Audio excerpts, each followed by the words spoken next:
Bonjour à tous, j'ai décidé de raconter mon histoire troublante à Internet. Ça m'est arrivé il y a environ 5 ans. Disons qu'à l'époque mes parents me prenaient un peu pour une débile. J'avais 11 ans et je savais très bien que le Père Noël n'existait pas. Mais ils incitaient en me disant que si. Ils ne voulaient pas cracher le morceau, ça m'énervait. Bref, riez-en si vous en voulez. Ça ne m'atteindra plus. Je me suis dit que le meilleur moyen de les faire avouer était de surprendre mon père en train de déposer les cadeaux au pied du sapin. Et hop, ils seraient bien obligés d'assumer leur mensonge.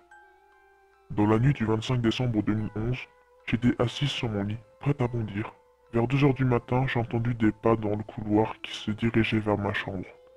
Je me suis immédiatement allongé en me disant que si c'est mon père qui me voyait réveiller à cette heure-là, je risquais de me faire engueuler. J'ai entendu la porte de ma chambre s'entr'ouvrir. J'ai fermé les yeux pour faire mine de dormir. Quelques secondes après, la porte s'est refermée et je me suis dit qu'à cet instant, que mon père savait se montrer discret par un moment. C'en est presque fascinant. Il se déplaçait d'un pas si léger. Bref, j'ai entendu quelques minutes pour sortir de mon lit. Ma chambre donnait directement sur le salon. J'allais pouvoir le surprendre.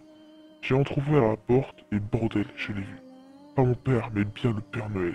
Il était assis au pied du sapin, en admiration. Devant celui-ci, avec ses espèces de lutins. L'un d'eux s'est tout doucement retourné vers moi. Il m'avait vu.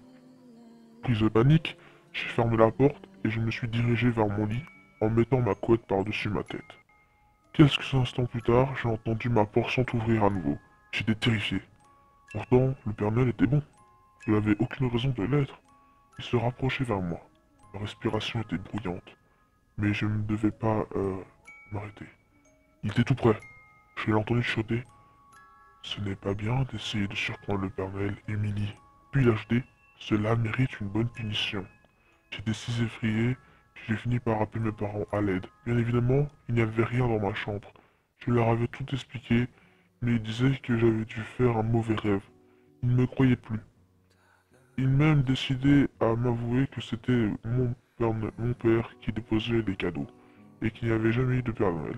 J'étais contente qu'ils admettent enfin que je n'étais plus jeune enfant. Je n'étais pas pour autant plus rassuré en ce qui concerne les événements auxquels je venais d'assister. Ou bien avait-il raison? Était-ce un cauchemar? Le lendemain, je me suis levé, tout excité, à l'idée d'ouvrir mes cadeaux, si bien que j'avais presque oublié les événements de cette nuit. Mon père m'a souri quand il m'a vu arriver. Ma mère, quant à elle, était occupée à appeler notre chat par la fenêtre, qui avait encore dû partir se promener. J'ai déballé mes cadeaux, et il y avait exactement tout ce que je souhaitais. J'étais un véritable garçon manqué. Les Action Man, ce genre de trucs. Ma mère s'était retournée vers moi en souriant. Elle était ravie que ça me plaise. Et a alors détourné son attention sur le dernier cadeau, d'un air intrigueux. Elle ne comprenait visiblement pas d'où il provenait, et mon père non plus. Je repensais à la veille. Dans un moment d'hésitation, je l'ai ouvert. Le papier recouvrait une boîte à chaussures dans laquelle j'ai retrouvé mon chat mort, éventré. Je vous passe les détails de la suite. C'est déjà assez dur pour moi d'en parler.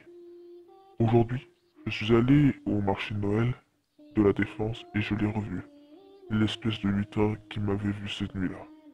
Celui qui avait dû avertir le Père Noël. Je l'ai pris en photo avec mon portable. C'est celui de gauche, regardez-le. On dirait qu'il m'a reconnu.